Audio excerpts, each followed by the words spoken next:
வந்து ஆராதிக்கிற எல்லா தேவனுடைய பிள்ளைகள் ஒவ்வொரு குடும்பங்களையும் கர்த்தர் ஆசீர்வதிக்கும்படியாக கர்த்தரை ஸ்தோத்திரம் பண்ணுவோம். அவருடைய தேவைகளை எல்லாம் கர்த்தர் சந்திக்கும்படியாக கர்த்தரை ஸ்தோத்திரம் பண்ணுவோம். அப்படியாக அருமையான அம்மாவுடைய மகளுக்கு அந்த ஏற்ற நேரத்தில் அற்புதமான காரியங்களை கர்த்தர் செய்து நம்முடைய நாமத்தை மகிமைப்படுத்த எல்லாரும் கரங்களை தட்டி ஆண்டவரை ஸ்தோத்திரம் பண்ணுவோம். ஹல்லேலூயா. Thank you Lord. உம்மை துதிக்கிறோம். அற்புதம் செய்யுங்க. உங்களுடைய நாமத்தை மகிமைப்படுத்துங்க. நல்ல செய்திகளை கேட்டு நாமத்தை மகிமைப்படுத்த உதவி செய்யுங்க. உங்களுடைய நாமம் மட்டும் மகிமை பெறட்டும். எல்லாருமே நம்முடைய கிருபை இருக்கட்டும். எங்களோடு கூட தொடர்ந்து பேசுங்க. எங்களை தாழ்த்துமுடைய கரங்களை தருகிறோம் இயேசுவின் நாமத்தில் பிதாவே. ஆமென். அல்லேலூயா. கர்த்தருடைய பரிசுத்தமுள்ள நாமம் மகிமைப்படட்டும். இந்த நாளிலே நாம் ஒருமித்து தேவனை துதிக்க ஆண்டவர் கிருபை பாராட்டுக்க கர்த்தரை துதிக்கிறேன். அல்லேலூயா. சரி, பக்கத்தில் உள்ளவங்களை பார்த்து நல்லா இருக்கிறீங்களான்னு கேளுங்க. கைப்பிடிச்சு கேளுங்க. கையை பிடிச்சு வெக்கப்படாதுங்க. கர்த்தர் உங்களை ஆசீர்வதிப்பார்னு சொல்லுங்க. ஆமென். அல்லேலூயா. சரி, இன்னைக்கு உங்களோடு கூட ஒரு வேதத்திலிருந்து ஒரு பகுதியை நம்ம தியானிக்க போகிறோம். யோசுவாவின் புஸ்தகம் 9ஆம் அதிகாரம் 3வது வசனத்தை வாசிங்க. யோசுவாவின் புஸ்தகம் 9ஆம் அதிகாரம் 3ஆம் வசனம் படிங்க. எரிகோவுக்கும் ஆயிக்கும் யோசுவா செய்ததை கிபியோனின் குடிகள் கேள்விப்பட்ட போது. ஸ்தோத்திரம். அல்லேலூயா. என்ன அப்படின்னா உங்களுக்கு எல்லாருக்கும் தெரியும் என்னெல்லாம். எரிகோவுக்கும் ஆயிக்கும் யோசுவா செய்ததை கிபியோனின் குடிகள் கேள்விப்பட்ட போது. ரொம்ப சிம்பிள், அப்படிதானே? இப்ப எல்லாரும் சொல்லுங்க பாப்போம்.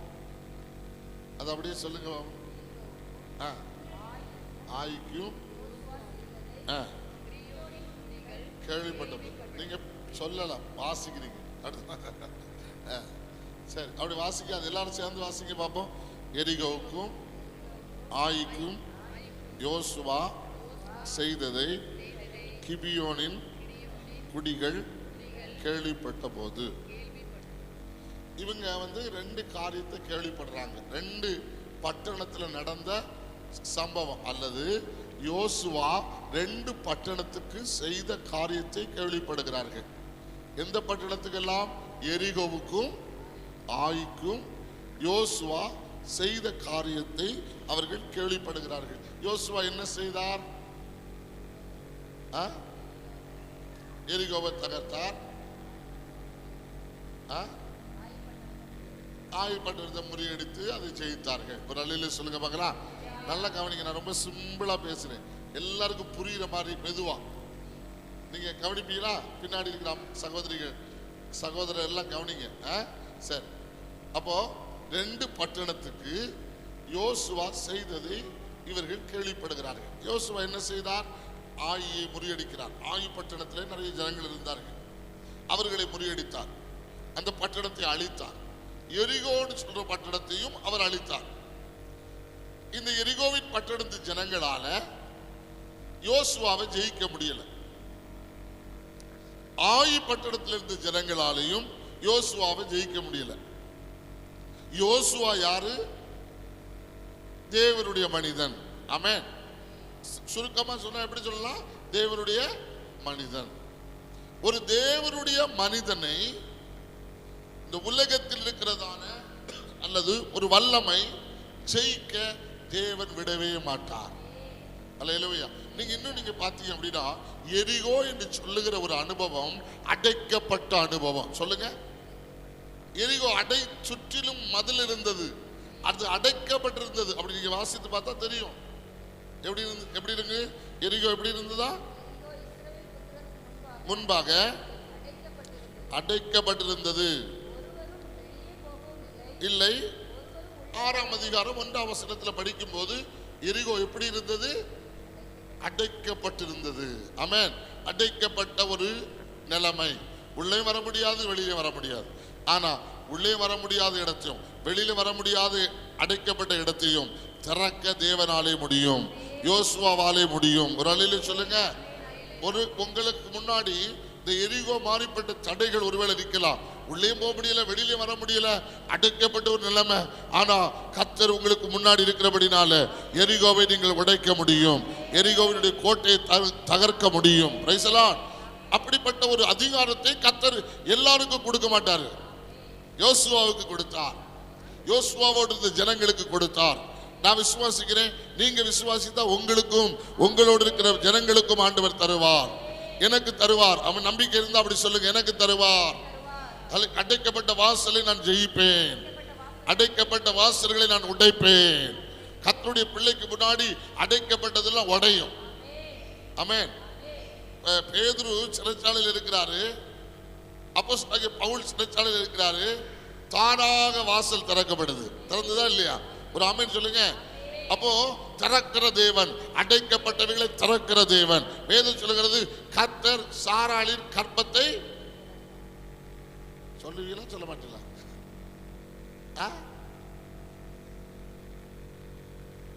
எனக்கு தேடணும், அப்படி தேடி பார்த்துட்டு சொல்லுங்க பாப்போம். கர்த்தர் என்ன செய்தார்? திறந்தார், அடைத்தார். அடைத்தது அவர்தான், திறந்தது அவர்தான்.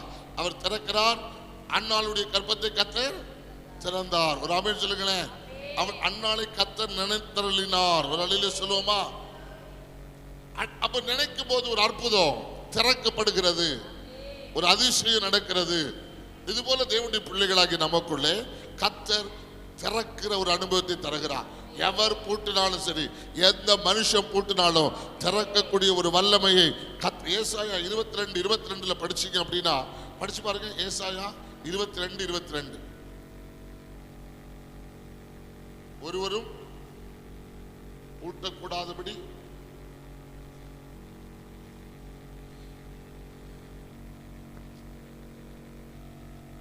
ஏசாயா 22 என்ன வசனம் இருக்கு? திறவுகளை அவர் கையில் கொடுப்பேன். அதான் ஒருவனும் பூட்டக்கூடாதபடிக்கு அவன் திறப்பான், பூட்டுவான். ஒரு அழில சொல்லுங்க, தாவீது திறவுகளை அவன் கையில கொடுப்பேன், அதிகாரத்தை கொடுப்பேன். ஒரு அழில சொல்லுங்க மகளா. இப்போ ஏசாயா தீர்க்கதரிசி எழுதும் போது தாவீது அங்க இருந்தாரா? என்னுடைய கொஸ்டின். யாரெல்லாம் பதில் சொல்லுவீங்க? இருந்தாரா? ஏன் இல்ல? தாவீது முன்னாடி வாழ்ந்தவர். ஏசாயா அதுக்கு பின்னாடி வந்தவர். தாவீதுக்கு பின்னாடி கிட்டத்தட்ட ஒரு 300 வருடத்துக்கு பின்னாடி வந்தவர். ஆமென் சொல்லுங்க. அல்லேலூயா. இப்ப ஆண்டவர் சொல்றாரு, தாவீது திறவுகளை நான் கொடுப்பேன், அவன் திறப்பான், ஒருவரும் பூட்ட முடியாது. அவன் அடைப்பான், ஒருவரும் திறக்க முடியாது. ஒருவரும் பூட்டக்கூடாதபடி திறக்கிறவர், ஒருவரும் அடைக்க கூடாதபடி என்ன செய்கிறவர்? திறக்க கூடாதபடி பூட்டுகிறவர். அதே மாதிரி அதே மாற்றி அதை வாசிக்கிறீங்க. எல்லாரும் கவனிங்க. ஒருவரும் திறப்பான், திறக்க கூடாதபடிக்கு அவன் அடைப்பான். அவன் அடைத்தா ஒருத்தரும் திறக்க முடியாது. அதனால நம்ம பாடுவோம், அவர் திறந்தால் அடைப்பவன் இல்லை. அல்லேலூயா. அவர் பூட்டினால் ஒருத்தரை திறக்க முடியாது அப்படின்னு. அருமையான தேவனுடைய பிள்ளைகளே, அவர் அந்த அதிகாரத்தை கர்த்தர் நமக்கு தருகிறார். இந்த அதிகாரத்தை யோசுவாவுக்கு கர்த்தர் கொடுத்தார். அவர் அங்க போனாரு. எல்லாரும் எரிகோ பயங்கரமான பட்டணம், கவனிங்க. அதை யாரும் திறக்க முடியாதுன்னு நினைச்சாங்க. இவங்க தோத்திரம் பண்ணி அதை உடைச்சிட்டாங்க. ஆமென் சொல்லுங்க. அணுகுண்டு போட்டு உடைக்கல. எப்படி உடைச்சாங்க? தோத்திரம் பண்ணி. எல்லாரும் சொல்லுங்க, தோத்திரம் பண்ணுனா உடையும். உடையும். எது உடையும்? கதவு எல்லாம் உடையும். ஆமென். தோத்திரம் பண்ணு உபத்திரவம் போச்சுன்னு ஒரு பாட்டு உண்டு, பழைய பாட்டு தெரியுமா? தோத்திரம் பண்ண உபத்திரம் போச்சு. நம்ம எல்லாம் என்ன பண்ணுவோம்? தோத்திரத்துக்கு பதிலாக என்ன செய்வோம்? முறுமுறுக்கிறது. அப்படிதானே? தோத்திரம் பண்ணாம முறுமுறுத்து நம்மளே வாங்கி வச்சுட்டு தலைக்கு மேல வாங்கி வச்சுட்டு இருப்போம். நான் சொல்றது விலகி இருக்கோன்னு நினைக்கிறேன். அல்லேலூயா. அப்போ தோத்திரம் பண்ணுங்க, துதிங்க. துதித்தா கட்டுகள் உடையும். தேவனை ஆராதிக்க வந்த பிள்ளைகள் துதித்தாதான் கட்டுகள் உடையும். அல்லேலூயா. வீட்டில் இருக்கும்போது துதிக்கணும். சும்மா யார்கிட்டயாவது போய் எதையாவது ஊருக்கு வம்பெல்லாம் எடுத்துட்டு வரக்கூடாது. எங்கேயாவது நேரம் போகாது. யார்கிட்டயாவது போய் எவன் வீட்டுக்கு எதையாவது பேசி எவன் வீட்டில் உள்ள பிரச்சனையை இங்கே இழுத்து விட்டு வந்துடுது. ஆமென் சொல்லுங்க. உங்க மேல அன்புனாலதான் சொல்லுது. நீங்க அப்படி செய்யக்கூடாது, நானும் அப்படி செய்யக்கூடாது. அப்படிதானே? நம்ம எல்லாம் கர்த்தருடைய பிள்ளைகள். நம்ம என்ன செய்யணும்? நேரம் கிடைச்சா கொஞ்சம் தோத்திரம் பண்ணுங்க, துதிங்க, ஆவியில மகிழுங்க, கதவை போட்டு ஜெபம் பண்ணுங்க, ஆராதனை பண்ணுங்க. அந்த வீட்டுக்குள்ள தேவ மகிமை இறங்கி வரட்டும். வீட்டுக்குள்ள இருக்கிற போராட்டங்கள் எல்லாம் வெளியில போட்டோம். குடும்பத்தில் இருக்கிறதான சாத்தான் அடைத்த, மனிதன் அடைத்த போராட்டம், எல்லா பிரச்சனை, பிசாசு அடைத்த எல்லா வல்லமைகளும் திறக்கட்டும். ஆமென். இப்படிப்பட்ட ஒரு காரியம் சிம்பிளா வாரேன், கவனிக்க. இப்படிப்பட்ட ஒரு இடம் எரிகோ. இந்த எரிகோவை அவன் படைத்தான், செய்தான். இதை இவர்கள் கேள்விப்படுகிறார்கள். ஆயிக்கு அதுதான். ஆயி எப்படிப்பட்டது அப்படின்னா, சின்ன பட்டணம், ஆனால் தோற்கடித்துட்டு, முதல்ல போன உடனே தோற்கடிச்சுட்டு. எல்லாரும் சொன்னாங்க கொஞ்சம் பேருக்கு ஒரு 3000 பேர் போதும், நம்ம போவோம், ஈஸியா ஜெயிச்சிடலாம் அப்படின்னு. ஆனா அங்க போன பிறகு என்ன நடந்தது? ஏன்? அங்க ஏற்கனவே ஆகான் என்ன பண்ணிட்டான்? ஒரு பெரிய அங்கிருந்து எரிகோவில சபிக்கப்பட்டதுல இருந்து கொஞ்சத்தை எடுத்து வஞ்சித்து வச்சுட்டான். இப்பதான் வசனத்தையாக்க ஆண்டவர் தராரு. உங்களுக்கு சொன்னா கொஞ்சம் கஷ்டமா என்ன பண்ண சொல்லான்னு நம்ம மனசுல நினைச்சாலும் ஆண்டவர் தராரு, சொல்லாம இருக்க முடியாது. இப்ப எல்லாரும் என்ன கவனிங்க, கொஞ்சம் கூர்மையா பாருங்க. என்ன தெரியுதா நான் இங்க நிக்கிறது எல்லாருக்கும்? சரி, அப்ப நீங்க கூர்மையா பார்க்காண்டா சந்தோஷமா பாருங்க, சிரிச்ச முகத்தோடு மகிழ்ச்சியா இருக்கு. இங்க சொல் ஆகான் சாபத்திட்டானதிலே கொஞ்சத்தை எடுத்து வஞ்சிச்சு வச்சுட்டான். இப்ப பாருங்க, நீங்க கவனிக்கணும். தோல்விக்கு மேல தோல்வி, தோல்விக்கு மேல தோல்வி. என்ன தோல்வி? 3000 பேரை வச்சு ஜெயிச்சிடலாம்னு நினைச்சா அவன் வடபடன் வந்து எல்லாரையும் வெட்டிட்டான். இவன் ஓடுறான். ஏய், நம்ம எரிகோவை ஜெயிச்சுட்டு வந்திருக்கோம், பெரிய பட்டணத்தை. ஆயியை கண்டா நம்ம பயந்து ஓடக்கூடிய நிலைமை. என்னடா இது? அப்ப ஆண்டவர் சொல்றாரு, யோசுவா தரையில விழுந்து கிடக்கிறார். நீங்க வீட்டுல போய் படிங்க. இந்த வீட்டுல போயிட்டாலே சாப்பிடறதுக்கு முன்னாடி இல்லை இங்க சாப்பிட்டுட்டு போவீங்களா? சாப்பிட்டு போய் அப்ப வீட்டுல போய் தூக்கத்தான். சாப்பிட்டு போயிட்டு கொஞ்சம் வாசித்துட்டு தூங்குங்க. இந்த அதிகாரத்தை வாசித்துட்டு தூங்க. 6, 7, 8. நான் இப்போ 9 பேசி 10ல கொஞ்சம் பேசுறேன். ஆமென். எவ்வளவு முடியுமோ தெரியல, சரி கொஞ்சமா முடிக்க முயற்சி பண்றேன். அதான் வேகமா வரேன். இப்போ இங்க ஆயில தோத்து போறாங்க. நான் ஒன்று சொல்றேன், கவனிங்க. ஏற்றுக்கிடுவீங்களா? ஏற்றுக்கிடுவீங்களா? நம்ம நிறைய நேரத்தில் தோக்குறதுக்கு காரணம் நம்ம தான். அப்படின்னா அங்கிருந்து நீங்க வஞ்சித்து எடுக்கக்கூடாது. அனனியா சப்பீரால், நீங்க அப்போஸ்தலர் 5ஆம் அதிகாரம் 1ஆம் வசனம் படிங்க சீக்கிரம். இல்லைன்னா நீங்களே சொல்லுங்க, வாசிக்காட்ட சொல்லுங்க. அப்போஸ்தலர் என்ன இருக்கு? அப்போஸ்தலர் 5ஆம் அதிகாரத்தில் என்ன இருக்கு? நீ சொல்லுவியா? சொல்லு. ஒருவனும் அவருடைய மனைவியாகிய சப்புராலும் தங்கள் காணியாட்சியை விட்டார்கள்.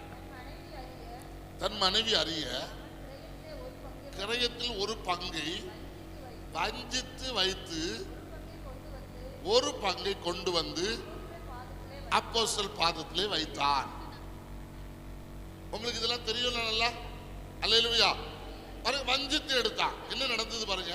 இன்னைக்கு பேதுரு மேல இருந்த அந்த அபிஷேகம், தேவன் கொடுத்த அந்த அபிஷேகத்தினால, என்ன நீ பொய் சொல்ற, பரிசுத்த ஆவியான இடத்துல பொய் சொல்ல துணிந்தியா அப்படின்னு கேட்டுட்டு அவன் ஆண்டவர் அடிச்சுட்டாரு. அப்படிதானே? உடனே செத்து போயிடான், செத்து போயிட்டான். மனைவிக்கு பைபிள சொல்லப்பட்டது, மனைவி நடந்தது தெரியாம அவ 3 மணி நேரம் கழிச்சு தானே வந்தா. ஒரு அடக்கம் எல்லாம் முடிஞ்சாச்சு.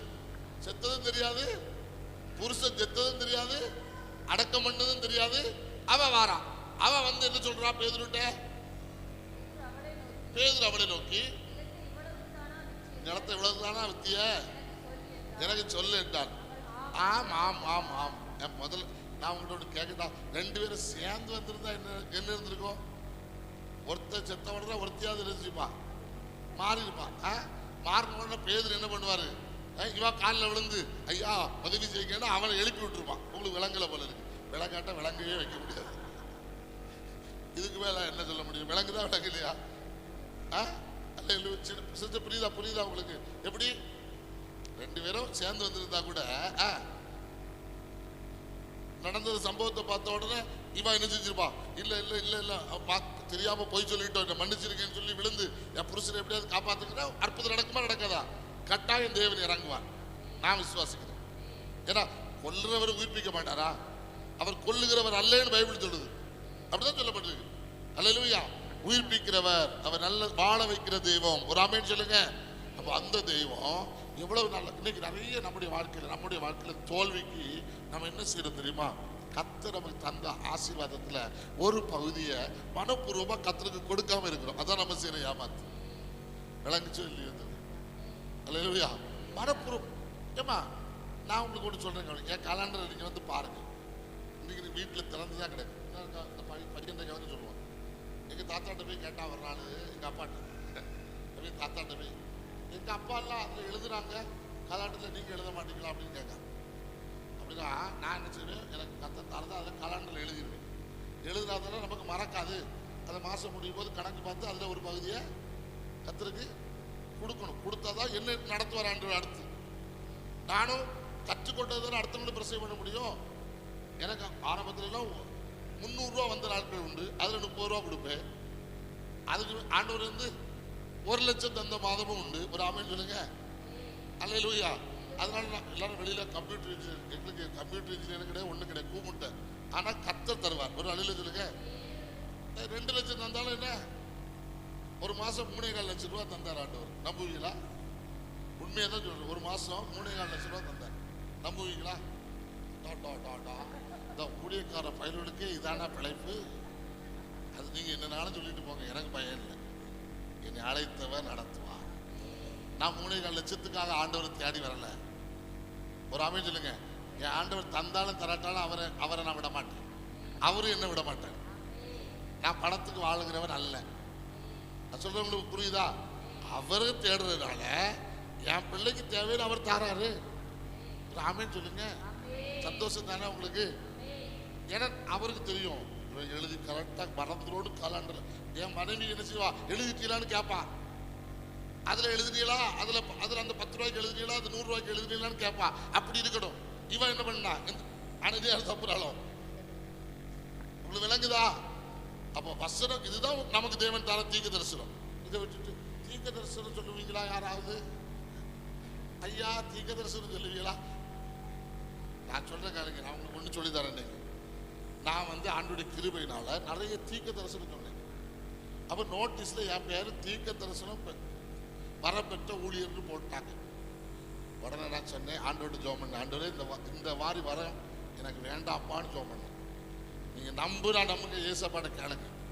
ஏன்னா கூட்டத்துக்கு போய் கன்வென்ஷனுக்கு போயாச்சுன்னா ஆவியானவர் சொல்லுவாரு, இப்போ ஒருத்தர் எழுப்பி விட்டு நீங்க எதை செஞ்சீங்க, அவங்களுக்கு பயங்கரம் பாஸ்டர் கரெக்டா சொல்லிட்டாரு அப்படின்னு அவங்களுக்கு அப்படி நம்ம கத்தர் சொன்னோம்னா அவங்களுக்கு அவ்வளவு சந்தோஷம்.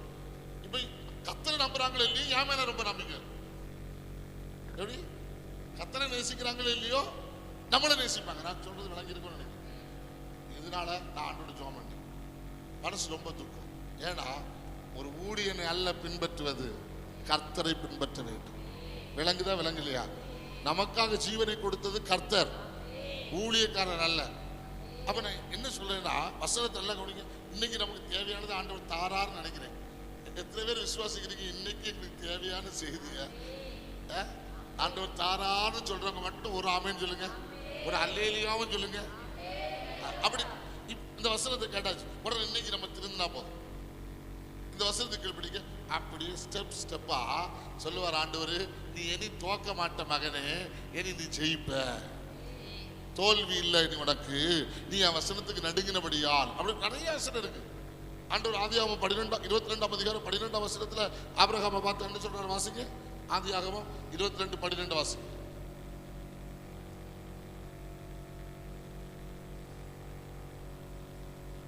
சீக்கிரம் நேராமா.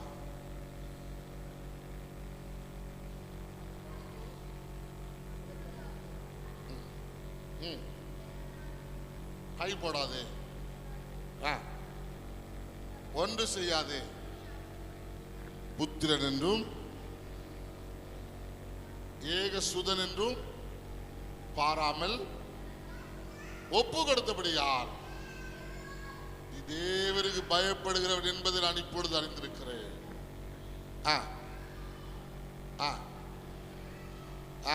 அது அடுத்து நிறைய இருக்கு. அது ஒரு ஆண்டவர் பெரிய ஆசீர்வாதத்தெல்லாம் சொல்லுவாரு. நீ இதெல்லாம் செய்தபடினால் நான் உனக்கு இப்படி செய்வேன், சந்ததி இப்படி ஆசீர்வதிப்பேன், நட்சத்திரங்களை போல பெருக்க பண்ணுவேன் சொல்றாரா? அப்படி நிறைய வாக்குத்தத்தத்தை கொடுக்குறான். அப்ப பாருங்க, நீங்க நல்லா கவனிக்கணும். இங்க பாருங்க, தயவு செய்து அன்பா பாருங்க, பாசத்தோட உங்களுக்கு சொல்றேன். தசபாகம்னு சொல்ற ஒன்று, ஆண்டவர் நம்மகிட்ட பிச்சை எடுக்கிறான்னு நினைக்காதுங்க. ஆண்டவர் பிச்சைக்காரர் கிடையாது. அவர் வானத்தை பூமியை படைத்தவர். வசனம் சொல்லுது, நாம அவருக்கு பயப்படுறோமா இல்லையா? இப்ப கூட ஆபிரகாம ஆண்டவர் இப்ப ஈசாக்க பலி செலுத்துன்னு சொல்றாரு. பலி செலுத்துன்னு சொல்லிட்டு 12ஆம் வசனத்துல கை போடாதேங்கிறாரு. ஏன்? நீ செய்றியா செய்ய மாட்டியா? நான் டெஸ்ட் பண்ணணும். உன் மனசு எப்படி இருக்கு? இப்ப பாருங்க, பிள்ளைகளுக்கு ஃபீஸ் கட்டணும், ஒரு 5 லட்சம் ரூபாய் தேவை. எல்லாரும் கவனிங்க, 5 லட்சம் ரூபாய் எப்படியாவது கடன் வாங்கி கட்டிடுவோம்ல, அப்படிதானே?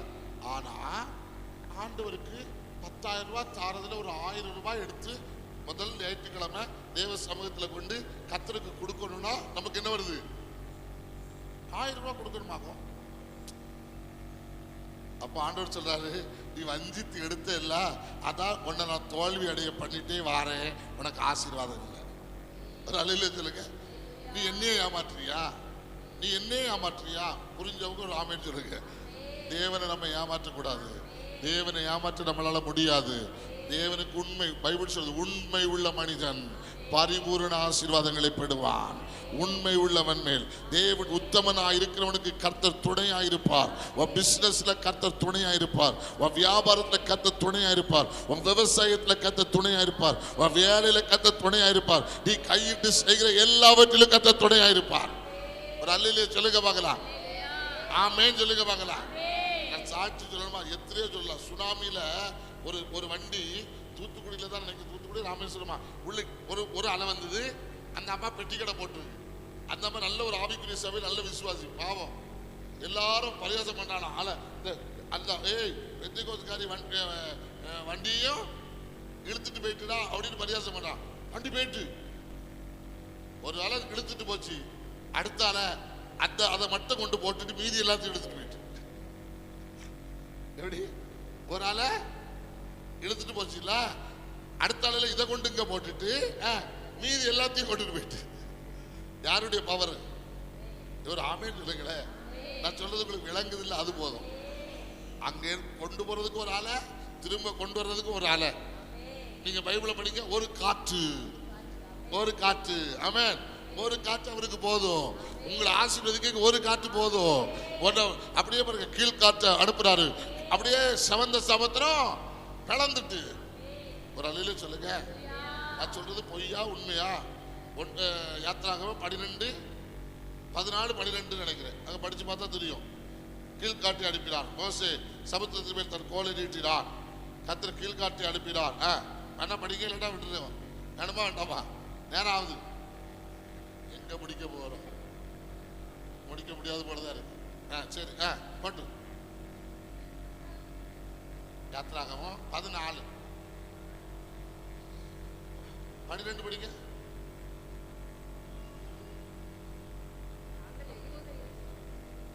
தானே?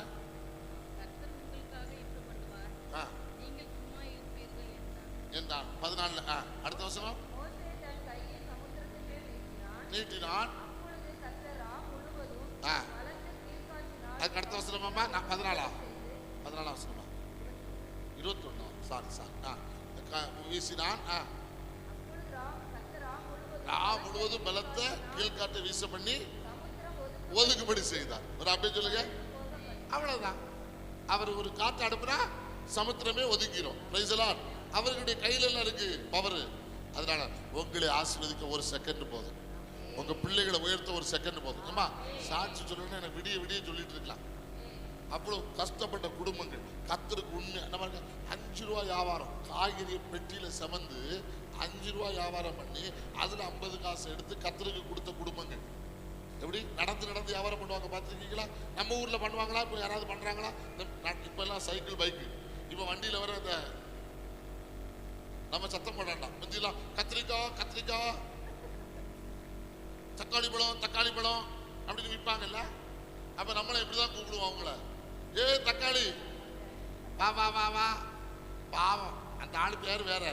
அவங்கள தக்காளின்னு கூப்பிடுவோம், நம்ம மேல அது கோவப்படாது. கோவப்பட்டா வியாபாரம் போச்சு, அப்படித்தானே? கூப்பிட்டு சரி இருக்கட்டும் இப்படி. அது இப்போ என்ன, பைக்ல ஒரு குழாயம் வச்சிருக்காங்க, இப்போ அதே பேசிட்டு வந்து பைத்தியம் தான் போக்கல பாவம். சரி கர்த்தருக்கு தோத்திரம், நல்லது, எல்லாம் இருக்கட்டும். இப்போ எல்லாம் அப்படி மாறிட்டு அந்த அந்த அந்த நாட்களில் வெற்றியில தலையில வச்சுட்டு எங்க ஊர்ல ஒரு அம்மா, அவங்கள காய்கறி அம்மான்னு கூப்பிடுவாங்க, மரக்கறி வியாபாரி அப்படி கூப்பிடுவாங்க நாகர்கோவில் மேய்க்கா மண்டபம். அப்போ ஒரு 5 ரூபா, அப்பெல்லாம் 10 பைசா 5 பைசா தானே, உங்களுக்கு தெரியல கொஞ்சம் முன்னாடி. நம்ம வயசான அம்மாமாருக்கு தெரியும். நானும் எங்களெல்லாம் பார்த்துருக்கீங்களாம்மா அந்த 5 பைசா 10 பைசா. இப்போ நம்ம பிள்ளைகிட்ட 5 பைசா 10 பைசா கேட்டால் உடனே தெரியுமா? 5 பைசா 10 பைசா தெரியுமா? தெரியாதான் இருக்குமா? பார்த்தீங்களா, அங்கே பிள்ளைகளுக்கு எனக்கு தெரியாது, உங்களுக்கு தெரியும். உங்களுக்கு தெரியும், அந்த ஸ்டேஜில் தான் தெரியுமே. நீங்க என்ன சின்ன பிள்ளையா? சரி, இப்போ இப்படி விற்று வியாபாரம் கூடி போனா 4 ரூபா 5 ரூபா விற்கும். அதுல 50 பைசா எடுத்து கத்திரிக்கு வச்சிருவாங்க. வச்சு அப்படியே விற்று அவங்களுக்கு ஒரு மகன் பாருங்க, ஒரு மகன் ஆண்டவர் அப்படியே ஆசீர்வதிச்சு அந்த மகன் எங்க ஊர்ல நாங்க சின்ன பிள்ளைகளா இருக்கும்போது போட்டாரு ஒரு பெரிய பங்களா. பங்களான்னு அப்போ 40 லட்சம் ரூபாய்க்கு மேல இருக்கும். இப்பனா 4 கோடி 5 கோடிக்கெல்லாம் கட்ட முடியாது. யோசிச்சு பாருங்க, சரியான பங்களா. எங்க அண்ணன் தான், நான் போய் கேரளாவில் பைபிள் காலேஜ் படித்தேன். அந்த பைபிள் காலேஜ் ஃபுல்லாக அவர் தான் கட்டினார். Building work. கத்தர் உயர்த்தினா எவ்வளவு நேரம் ஆகும்? உண்மை உள்ள மனுஷனை கத்தர் உயர்த்தினார். அல்லேலூயா. இந்த பாட்டி இப்படி காய்கறி வித்தது, கடைசியில் மகன் வீட்டில் ராஜா மாதிரி இருந்தது. இப்பதான் மறிச்சு போனாங்க. எங்க பெரியம்மா, எங்களுக்கு ஒரு பெரியம்மா. என்ன சொல்ல வரேன்னா, நீங்க கத்தருடையதுல வஞ்சிக்க வேண்டாம். ஆமான் வஞ்சி தான் தோற்றம். அதை எனக்கு ஆண்டவர் நிப்பாட்டி பேச வச்சிருக்கிறாரு, நிப்பாட்டி பேசியிருக்கு. ஒரு ஆமென் சொல்லுவோம். ஏதோ கிருபையா வந்துட்டு போயிட்டு தான் இருக்கு. அதனால மாசத்துக்கு ஒருக்கா வாரேன், ஆறதை பேசுவேன். எனக்கு சிறிய பெரிய பெருசுகள்லாம் பண்ண தெரியாது. ஏதோ ஆண்டவர் தந்த கிருபையில பேசுவேன். உங்களுக்கு பிரயோஜனமா இருக்கா இல்லையான்னு தெரியல. பிரயோஜனமா இருந்தா சோத்திரம், பிரயோஜனமா இல்லாட்டா எனக்கு பிரயோஜனமா இருக்கட்டும். அதுக்காக சோத்திரம். அல்லேலூயா. அவ்வளவுதான். ஆண்டவர் நல்லவர். இப்படி பாருங்க, இப்படி நம்ம கற்றுக்கொள்ளணும். ஒவ்வொரு விஷயமா கத்த தரும்போது கற்றுக்கொள்வது தோல்வி பேர். இப்போ 2 இடத்துக்கு ஆண்டவர் செஞ்சதை யாரு கேள்விப்படுறா? ஆய்க்கும் செய்ததை யாரு கேள்விப்பட்டா? கிபியோனின் குடிகள் கேள்விப்பட்டாங்க. இது கிபியோனின் குடிகள் கேள்விப்பட்ட உடனே என்ன பண்ணாங்க தெரியுமா? அடுத்த வசனம் படிங்க. ஒரு தந்திரமான யோசனை பண்ணி, அப்படிதான் இங்க பாருங்க. உங்களுக்கு தெரியுமா இந்த சம்பவம், நீங்க படிச்சிருக்கீங்களா? இவங்க என்ன பண்ணாங்க தெரியுமா? தந்திரமான ஒரு ஆலோசனை பண்ணாங்க. இவங்களுக்கும் இந்த யோசுவா இப்ப இருக்கிற இடத்துக்கு ஒரு 3 நாள் தான் பிரயாணம். எத்தனை நாள் பிரயாணம்? 3 நாள். யோசுவா இப்ப இருக்கிறதுக்கும் இவங்களுடைய இடத்துக்கு எத்தனை நாள் பிரயாணம்? 3 நாள் பிரயாணம். 3 நாள் நடந்து போனா அந்த இடத்துக்கு போயிடலாம். அப்ப நடந்து தானே போவாங்க, இப்ப மாதிரி வண்டி இல்லைன்னா. அப்போ இந்த ஸ்தோத்திரம், இந்த தேவனுடைய ஜனங்கள் அல்லது இந்த கிபியோடி ஜனங்கள் இந்த காரியத்தெல்லாம் கேள்விப்பட்ட உடனே அவங்களுக்கு பயங்கரமான பயம் வந்துச்சு. என்ன பயம் தெரியுமா? கவனிங்க. அதுல நான் உங்களுக்கு ஒரு தீர்க்க தரிசனத்தை சொல்றேன். எனக்கு இன்னைக்கு ஜோமனோட ஆண்டவர் இந்த செய்தியை கொடுத்தார். அப்போ ஃபோன் பண்ணி, நான் அப்பவும் ஜோம் பண்ணிட்டு தான் இருந்தேன். 3 மணிக்கு கிளம்புனா 2 மணிக்கு கிளம்புனான்னு தெரியாது, ஜோம் பண்ணிட்டு இருந்தேன். திரும்பியும் சர்ச்சுக்குள்ள போய் ஜோம் பண்ணும்போது தான் நீங்க ஃபோன் பண்ணீங்க. ஏதோ ஃபோனை கொண்டு போனேன், அதனால பேச முடிஞ்சு. ஃபோன் அங்கே கிடந்தா அது ஒரு பிரச்சனையாக தான் இருந்தது. நீங்க பாஸ்டர் ஃபோன் எடுக்கலன்னு நினைச்சிருப்பீங்க. அப்போ ஃபோனை கொண்டு போயிட்டு ஏதோ சிலரை கொண்டு போக மாட்டேன். உடனே ஆண்டோடு ஜோம் பண்ணேன். உடனே ஆண்டோடு இதை தான் பேசணும்னு தந்தார். அதனால தான் பேசிட்டு இருக்கு. ஒரு ஆமேன்னு சொல்லுங்களேன். சரி, அப்போ இந்த ஜனங்கள் என்ன பண்ணாங்க?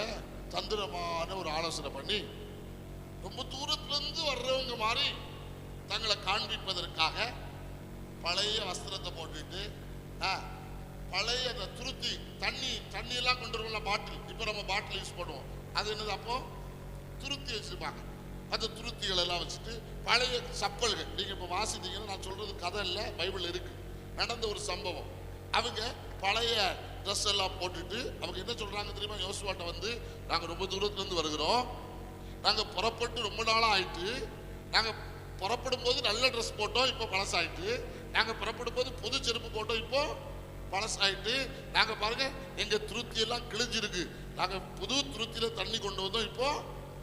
அப்படின்னா அர்த்தம் என்னது? ரொம்ப நாளா நாங்க பிரயாணம் பண்ணி உங்ககிட்ட வந்துருக்கோம். உடனே எங்க கூட நீங்க சமாதானம் பண்ணணும். எங்களுக்கு பயமா இருக்கு. எனக்கு நான் ஆண்டவர் இதை வந்து பேசினாரு, நீங்க சபையில என்ன சொல்லணும் அப்படின்னா, உங்களை தேவன் பயன்படுத்துவதை பார்த்து, இப்போ அம்மா இருக்காங்க இந்த ஊழியம், இதுல ஜனங்கள் சுற்றி இருக்கிற ஜனங்களுக்கு பயம் உண்டாகி நாங்க வாரோம் எங்களுக்காக ஜெபம் பண்ணுங்க அப்படின்னு இங்க தேடி வருவாங்களாம்.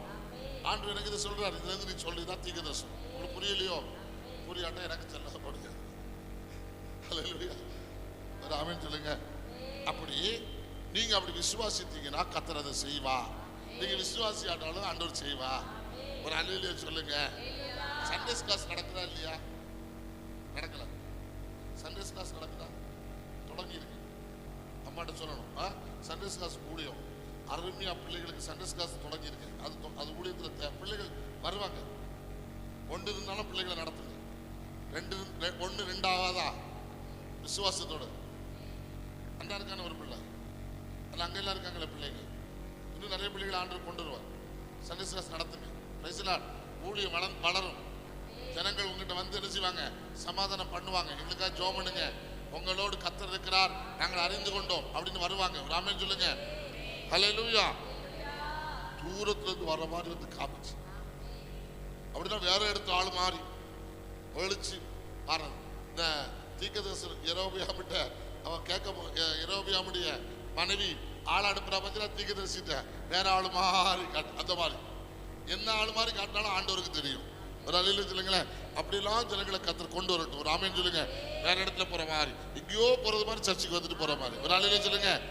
எழுதி வச்சுக்கிடுங்க. ஆவியானவர் சொல்றாரு நடக்கும். அப்படியே வந்துட்டு போவாங்க. இந்த இடத்துக்கு வருவாங்க, இந்த சபைக்கு வருவாங்க. அல்லேலூயா. இந்த நேரத்துல ஆவியானவர் இந்த வசனத்து மூலமா பேசுறாங்க. கட்டாயம் நடக்கும். குறிச்சு வச்சுக்கிடுங்க. தேவனால செய்ய முடியாத காரியம் ஒன்று கிடையாது. அவர் சர்வ வல்லமையுள்ள தேவன். அவர் சொல்லியும் செய்யாதிருக்கிறவர் அல்ல. அவர் மனதுருக்கம் உள்ளவர், மனுஷன் அல்ல. அவர் போய் சொல்ல மனிதர் அல்ல, மனமாற மனுபுத்திரன் அல்ல. அல்லேலூயா. ஒரு அல்லேலூயா சொல்லுங்க பார்க்கலாம். சரி, ஆண்டவர் உங்களை அப்படி ஆசீர்வதிக்கட்டும். உங்க குடும்பத்தை குறித்த பயம் ஜனங்களுக்கு உண்டாகட்டும். உங்களுக்கு குறித்த பயம் ஜனங்களுக்கு உண்டாகட்டும். கர்த்தர் அப்படி செய்யட்டும். ஒரு அல்லேலூயா சொல்லுவோமா? அப்படி இவங்க தந்திரமா யோசனை அப்படி வராங்க. அந்த அளவுக்கு பேசினா நிறைய இருக்கு. நேரம் ஆயிரும். மணி என்னாச்சு? ஆயிட்டுல இன்னும் 15 நிமிஷம் ஒருவேளை கூடி போனா இருக்கு. நான் அதுக்குள்ள எப்படி முடிக்கணும்? எங்க முடிக்க முடியும்? ஆமா, விளங்குதோ விளங்கலையோ சந்தோஷமா இருக்கு. சரி, இப்போ இந்த சம்பவத்துல நாளைக்கு வீட்டில் படிச்சாதான் உங்களுக்கு நல்லா விளங்கும். எப்படி இருந்தாலும் விளங்கும். சாதாரண அதை படிக்காட்டா உண்மையா புரியாது. அப்ப இப்படி நான் சும்மா கதை சொல்லல, பைபிள் இருக்குதான் சொல்றேன். இப்படி அவங்க வந்து யோசுவாட்ட வந்து எங்க கூட சமாதானம் பண்ணுங்க அப்படின்னு சொல்லிட்டாங்க. சொன்ன உடனே 8ஆம் வசனம் படிங்க. 9:8 நாங்கள் உமது அடிமைகள் என்றார்கள். நீங்க அப்ப வந்த உடனே சரண்டர் ஆயிட்டான். பாத்தீங்களா? ஒரு ஆமென் சொல்லுங்க. தேவனால செய்ய முடியாத காரியம் இருக்கா? ஒரு ஆமென் சொல்லுங்க. எவ்வளவு பெரிய சாதாரணமான ஆள் கிடையாது. கிபியோனின் குடிகள்லாம் ராஜதானி பட்டணம். அந்த பட்டணத்தில் உள்ளவங்க எல்லாம் பலவான்கள். அதனால பக்கத்துல இப்போ பலவான்கள் வந்து தேவ பிள்ளைகிட்ட வந்து சரண்டர் ஆகிறான். எவ்வளவு பெரிய மனுஷனையும் தேவ அபிஷேகத்துக்கு முன்னாடி, தேவ அதிகாரத்துக்கு முன்னாடி பணியும்படி செய்ய என் ஆண்டவரால முடியும். அல்லேலூயா. அப்ப இன்னைக்கு ஒரு காரியத்தை கர்த்தர் உங்களுக்கு செய்ய போகிறார். இந்த வசனத்தின்படி சிலர் வந்து உங்களிடத்துல சொல்ல போறாங்க, நாங்கள் உங்களுக்கு அடிமைகள். அப்ப அடிமைன்னு சொல்லாண்டா, நாம் எல்லாரும் தேவனுடைய பிள்ளைகள் அப்படி சொன்னா போதும்.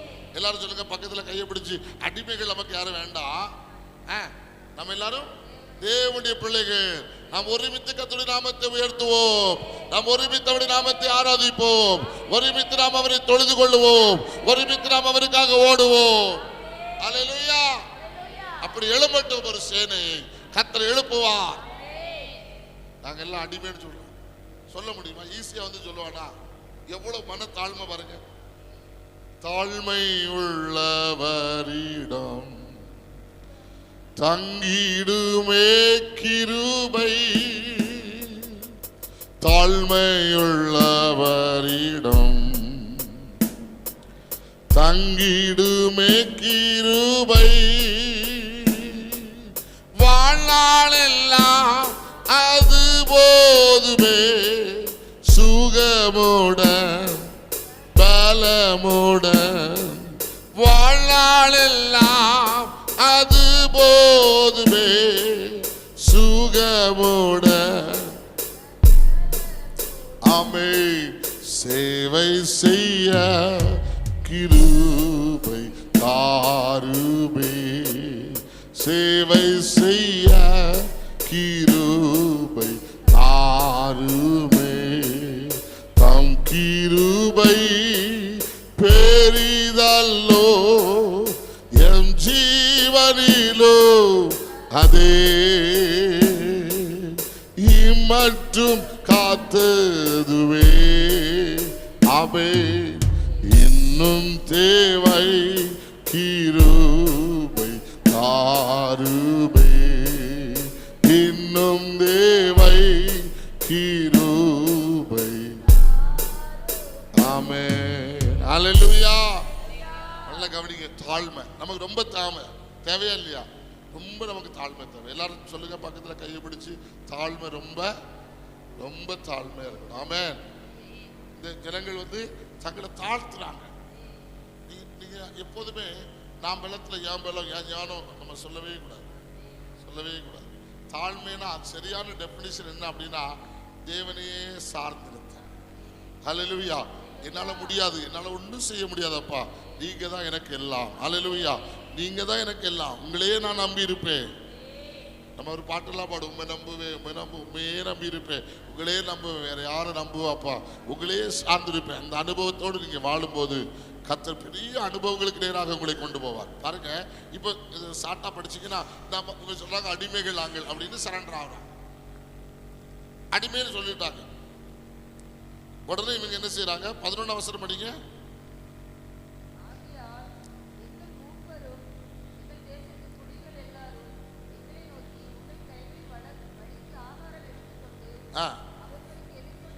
அவர்களுக்கு எதிர்கொண்டு போய் அவர்களிடத்தில் நாங்கள் உங்களுக்கு அடியார் பண்ண வேண்டும் சொல்ல சொன்னார்கள். நாங்கள் வர அர்த்தம் படிச்சீங்கன்னா, நாங்கள் வர புறப்படும் போது அன்றே எங்கள் வழி பிரயாணத்துக்கு இந்த அப்பத்தை சுட சுட எங்கள் வீட்டிலிருந்து இப்பொழுது இது உலர்ந்து பூசணம் பூத்திருக்கு. எப்படி பூசணம் பூத்திருக்கு எல்லாத்தையும் காட்டுறாங்க. உடனே 15 வசனம் படிங்க. அவரோடு சமாதானம் பண்ணி உயிரோடு காப்பாற்றி உடன்படிக்கை பண்ணிட்டான். என்ன உடன்படிக்கை? சரி, நீங்க எங்க கூட வந்துட்டீங்க, சமாதானம் பண்ணிட்டீங்க, அதனால நாங்களும் உங்களை என்ன செய்ய மாட்டோம், கொல்ல மாட்டோம். ஒரு ஆமென் சொல்லுங்க.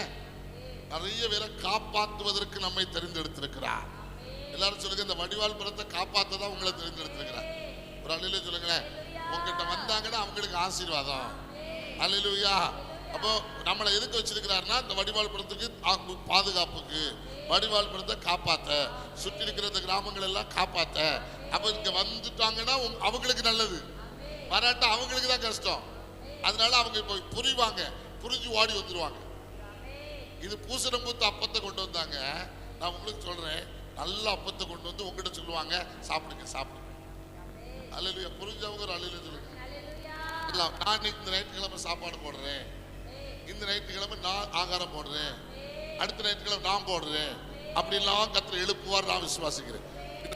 சொல்லும் போது அப்படியே உள்ளத்துல அதை அப்படியே சொல்றேன், கர்த்தர் நிறைவேற்றுவார். நம்புறீங்களா? நம்பலையோ? நீ முடிச்சுட்டு போடா அப்படி சொல்றீங்களா? சரி, சொல்லிட்டு போறேன். சந்தோஷமா இருங்க, வசனத்தை கவனிங்க. கர்த்தர் பெரியவர், ஆண்டுடைய வார்த்தை வல்லமை உள்ளது. நினைப்போம், இது இன்னைக்கு நடக்கும். சீக்கிரத்துல ஆண்டவர் செய்வார். சிலங்க அப்படியே கூடி அங்கெல்லாம் நிரம்பிடும். இங்கேயும் கூடி நிரம்பிடும் நினைக்கிறேன். கொஞ்சம் டவுட்டா தான் இருக்கு. அது இங்கே நிரம்பிடும். அல்லேலூயா. நீங்க ஆவியில பிரதர் நிரம்பியாச்சுன்னா போதும், அது அப்படி இங்க தீ பிடிச்சிடும். ஒரு அல்லேலூயா சொல்லுங்க பார்க்கலாம். எனக்கு ஒரு அந்த தீ இருக்குதான், இங்க கொஞ்சம் தீ இருக்கு, இங்க கொஞ்சம் தீ வேணும். அதான் அப்படி பற்றி பிடிக்கணும். அப்படிதானே? சரி, இருக்கட்டும். இப்போ எங்க போனோம், எங்க வசித்தோம்? எது வரைக்கும் போறோம்? எந்த வசனத்தை வாசித்தோம் அதையாவது வாசிங்க. ஐயோ 11 வாசித்தீங்க, 15 வாசித்தீங்க,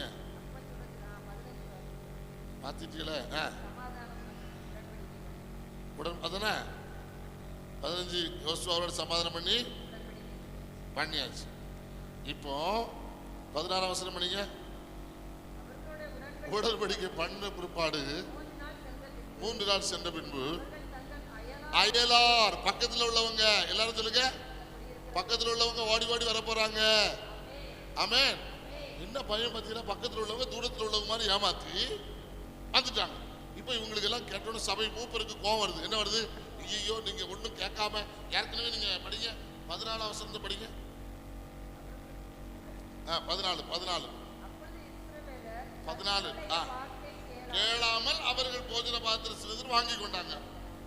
கேட்காமலே வாங்கிட்டாங்க. ஆண்டவரே எங்கிட்ட உடன்படிக்கை பண்ணணுமான்னு கேட்கல. சரி இருக்கட்டும், ஏன்னா ஆண்டவரும் நல்லவர், மனதிருக்கம் உள்ளவர். விட்டுட்டார். ஏன்னா அவருக்கு தெரியும் அவர் எவ்வளவு பெரியவர். அவருக்கு என்ன சந்தோஷம் தெரியுமா? என்னையும் என் கீர்த்தி 9 வசனம் படிங்க. 9 வசனம் அப்ப தெரியும். 9 வசனத்தில் படிங்க. அதற்கு அவர்கள் நாமத்தின் பிரஸ்தாபத்தை நாங்க கேட்டு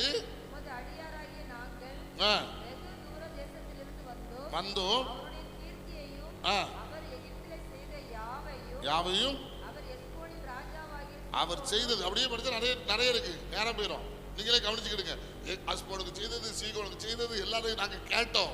எரிகோவுக்கு செய்தது, ஆயிக்கு செய்தது, எகிப்து ராஜாவுக்கு செய்தது, செங்கடலை பழந்தது எல்லாம் நாங்க கேட்டோம். அப்பா இப்படி ஒரு தெய்வம் இருக்காரா? இப்ப இந்த தெய்வத்திட்ட வந்துருவோம். ஆமென். நாங்க கும்பிடுற தெய்வம் எல்லாம் வேஸ்ட். நாங்க எங்களை காப்பாற்றவே மாட்டேங்குது.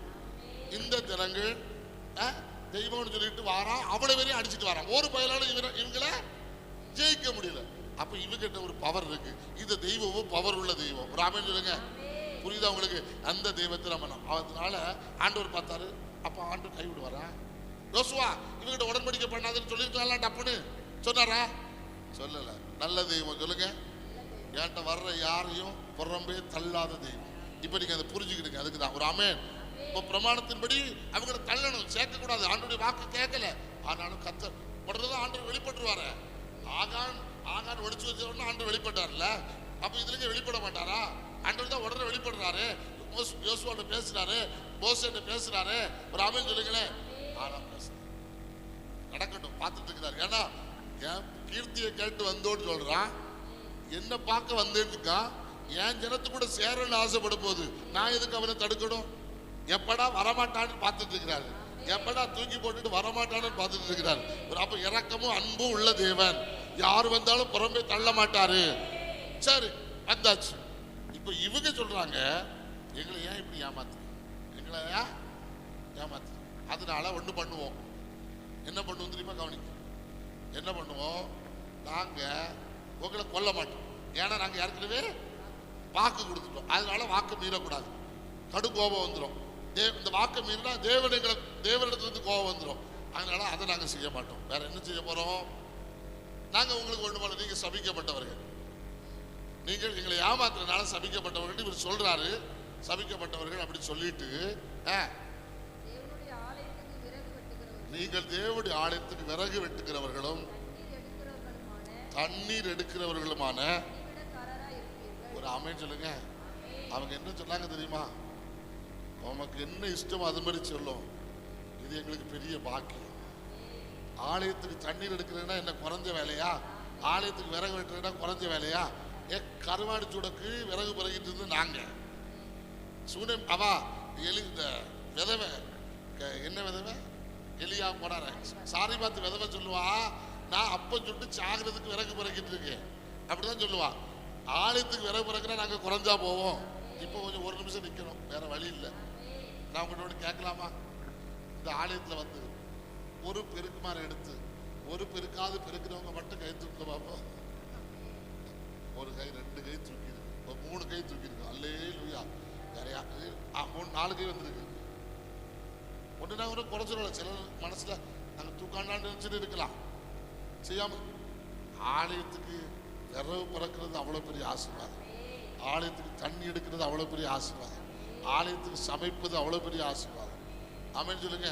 ஆலயத்துக்கு வேலையை செய்யுங்க. அதுக்கு சில லிஸ்ட்டுகளும் கணக்குகள் இருக்கு. சில அந்த ஒரு அம்மா நேற்று கூட அந்த அவங்களுக்கு 90 வயசு, அந்த ஐயாவுக்கு 90 வயசு. ரொம்ப பிடிக்கும் எனக்கு. ஏன்னா சாதையா கூடயே அந்த கிருபாசனத்தில் வளர்ந்து ஒரு காஞ்சி ரோட்ல எங்களை பார்க்க வந்தார். அந்த அம்மாவுக்கும் 85 வயசுக்கு மேல ஆகும். என்ன சந்தோஷம் தெரியுமா? அந்த அம்மா சொல்லுது, நான் ஒரு இடத்துக்கு போனேன், சர்ச்சில் புல்லா முளைச்சு கிடக்கு, எனக்கு கவலையா இருக்கு அப்படின்னு. நான் யோசித்து பார்த்தேன், 90 வயசுலயும் ஒரு மருந்து கூட சாப்பிடலையா அப்படி. அவர் கேட்கிறாரு என்கிட்ட நேற்றுக்கு, இந்த மரத்தை வெட்டி போட்டுட்டு போட்டுமா அப்படின்னு. நான் போய் சொன்னா, நான் போன் பண்ணி தான் என் மனைவி கேட்கிறேன், இந்த மரத்தை வெட்டி போட்டுட்டு போட்டுமா, இந்த மரம் நின்னா இந்த மரம் காய்க்காது, இந்த மரத்தை வெட்டுங்க. அப்போதான். ஆனால் அவருக்கு எல்லாம் தெரியும், விவரமான ஆட்கள், விவசாயம் பண்ணி தெரிஞ்சவங்க. யோசித்து பார்த்தேன், 90 வயசுல மரத்தை வெட்டுமான்னு கேட்காரு. பலன் இல்லாமையா வெட்டுவாரு? ஒரு நமக்கு 25லயே என்ன செய்யுது? யாரையும் குறை சொல்ல, நீங்க நல்லா இருக்கணும். ஒரு ஆமென் சொல்லுங்க. ஆலயத்துக்காக வளைங்க, ஆலயத்துக்காக பாடுபடுங்க, ஆலயத்துக்காக வேலை செய்யுங்க. அது ஒரு பெரிய பாக்கியம். உங்க பிள்ளைகளை ஆலயத்துல வேலை செய்ய சொல்லுங்க. ஒரு ஆமென் சொல்லுங்களேன். நல்ல ஒரு அலையில சொல்லுங்க. இதுக்கு மேல பேசுறேன்னா நேரம் ஆயிடும். ஏன்னா நீங்க 10ஆம் அதிகாரத்துக்கு போனா, இந்த எருசலேமின் ராஜா கேள்விப்பட்ட உடனே, ஏய் கிபியோனின் குடிகள் அவங்ககிட்ட ஒட்டிட்டானாண்டா. யார்கிட்ட? யோசுவாட்ட ஒட்டிட்டானா, இந்த ஜனங்கிட்ட ஒட்டிட்டான், இவனை விடக்கூடாது வா அப்படின்னு கொஞ்சம் ராஜாக்களை கூட்டிட்டு சண்டைக்கு வரான். சண்டைக்கு வரும்போது அதை மட்டும் சொல்லி பிடிக்கிறேன். கர்த்தர் உடனே இவங்க யோசுவாவுக்கு ஆள் அனுப்பி எங்களை கொஞ்சம் உதவி செய்யணும்னு சொன்னா, யோசுவா போனாரு. ஆட்களை கூட்டிட்டு போன போது, சூரியனே நீ கிபியோன்ல நில்லு, 10:12 வாசிக்காண்டா நேரம் இல்ல, கிபியோன்ல நில்லு, அயலோன்ல நில்லுன்னு சொல்லி சந்திரனை நிப்பாட்டி யுத்தம் பண்ணி அவர்களை முறியடித்தார். ஒரு ஆமென் சொல்லுங்க. அப்படின்னா தேவஜனத்தோடு சமாதானமா இருக்கிற உனக்கு விரோதமா எவன் வந்தாலும் அவனை ஜெயிக்கக்கூடிய பலனை கர்த்தர் உங்களுக்கு தருவார். அந்த எதிரின் வல்லமைகள், பிசாசின் வல்லமை, மந்திரவாதத்தினுடைய வல்லமை, பில்லிசூனியத்தினுடைய வல்லமை எல்லாம் போராட்டத்தை ஜெயிக்கக்கூடிய அபிஷேகம் கர்த்தர் உங்களுக்கு தருவார். முழங்கால் போடுங்க, ஜெபம் பண்ணுவோம். எல்லாரும் முழங்கால் போடுங்க. ஹல்லேலூயா. நன்றி அப்பா, நன்றி அப்பா, நன்றி ஆண்டவரே, நன்றி. அவர்கள் ஆண்டவரே கிபியோனின் குடிகள் எரிகோவுக்கும் அப்பா கர்த்தாவே ஆயி பட்டணத்துக்கு செய்ததை கேள்விப்பட்டது என்று சொல்லி நாங்கள் சில காரியங்களை தியானித்தோம். என் ஆண்டவர் மகத்துவம் உள்ளவர், என் ஆண்டவர் மகிமையானவர். இதுபோல எங்களிடத்தில் இருக்கிற தேவ மகிமை ஜனங்கள் கேள்விப்படட்டும், எங்களிடத்தில் இருக்கிற அபிஷேகத்தை ஜனங்கள் கேள்விப்படட்டும், எங்கள் ஊழியத்தில் கர்த்தர் செய்கிற காரியங்களை கேள்விப்படட்டும், இந்த சபையிலே கர்த்தர் செய்கிற காரியத்தை ஜனங்கள் கேள்விப்படட்டும், சுற்றி இருக்கிற கிராம மக்கள் கேள்விப்படட்டும், இந்த ஊரில் இருக்கிற ஜனங்கள் கேள்விப்படட்டும், உங்களுடைய மகிமையின் வல்லமையை கேள்விப்படட்டும். கர்த்தருக்கு அசைபாடுகிறார், கர்த்தருடைய வல்லமை கிரியை நடக்கிறது, அற்புதங்கள் நடக்கிறது, விசுவாசிகள் ஓடுகிறது, பலத்த கிரியைகளை கர்த்தர் அனுப்புகிறார் என்பது இந்த ஊழியத்தில் கேள்விப்படட்டும். ஜனங்கள் கேள்விப்படட்டும். ஐயா கேள்விப்படட்டும் ஆண்டவரே, கேள்விப்படட்டும் ஆண்டவரே. ஆமென். நல்ல கைகளை தட்டி ஒரு நிமிடம் ஆண்டவரை மகிமைப்படுத்துவோம். உடைய ஜனங்களை ஆசீர்வதியோ, ஆசீர்வதியோ, ஆசீர்வதியோ. Praise the Lord. கிருபை உள்ள பிதாவே, பரிசுத்தமுள்ள ஆண்டவரே, நன்றி செலுத்துகிறோம். உடைய கிருபைகளுக்காய் உமக்கு ஸ்தோத்திரம். இந்த கால வேளையில உடைய பிள்ளைகளாகி நாங்கள் கூடி வந்து ஆராதிக்கவும், உடைய நாமத்தை உயர்த்தி உடைய வசனங்களை தியானிக்கவும் கிருபை தந்தீர். நீர் எங்களோடு பேசினீர் என்று நாங்கள் விசுவாசிக்கிறோம். தொடர்ந்து எங்களோடு பேசி எங்களை நடத்தி எங்களை ஆசீர்வதி. உடைய வருகைக்கு எங்களை ஆயத்தப்படுத்துங்க. வந்திருக்கிற ஒவ்வொரு பிள்ளைகளையும் ஆசீர்வதி. இன்னும் இவர்கள் அநேகரை அழைத்து கொண்டு வர, புதிய புதிய ஜனங்களை அழைத்து கொண்டு வர, ஒவ்வொருவருக்கும் அற்புதங்கள் நடக்கட்டும், ஒவ்வொருவருக்கும் அதிசயங்கள் நடக்கட்டும், ஒவ்வொரு மேலும் கிருபையை ஊற்றுங்கப்பா. எப்படி அடைக்கப்பட்ட வழிகளை திறந்தீரோ, எப்படி தோற்ற நிலைமையில் ஜெயத்தை கொடுத்தீரோ, எப்படி ஆண்டவரே எருசலேமின் ராஜா கிபியோனுக்கு எதிராக வந்தபோது கர்த்தர் யுத்தம் பண்ணி ஜெயம் கொடுத்தீரோ, அதுபோல நம்முடைய பிள்ளைகளுக்கு ஜெயத்தை கொடுங்க. ஆசீர்வதி. சமாதானத்தோடு அனுப்பு மகிமை கூட இருக்கட்டும். அம்மா மேல அந்த பிள்ளைகள் எல்லாரும் மேலும் கிருபை, சுவாச பிள்ளைகள் எல்லாரும் மேலும் கிருபை இருக்கட்டும். உடைய பிள்ளைகளை ஆசீர்வதி. மகிமை கனமெல்லாம் உமக்கே தருகிறோம். இயேசுவின் நாமத்தில் பிதாவே, ஆமென். என் ஆத்துமாவே கர்த்தரை ஸ்தோத்திரி, என் முழுமே கர்த்தருடைய பரிசுத்த நாமத்தை ஸ்தோத்திரி. என் ஆத்துமாவே கர்த்தரை ஸ்தோத்திரி. கர்த்தர் செய்த சகல உபகாரங்களையும் மறவாது. ஆமென், ஆமென். அல்லேலூயா, அல்லேலூயா, அல்லேலூயா. ஸ்தோத்திரம். God bless you. கர்த்தர் உங்களை ஆசீர்வதிப்பார்.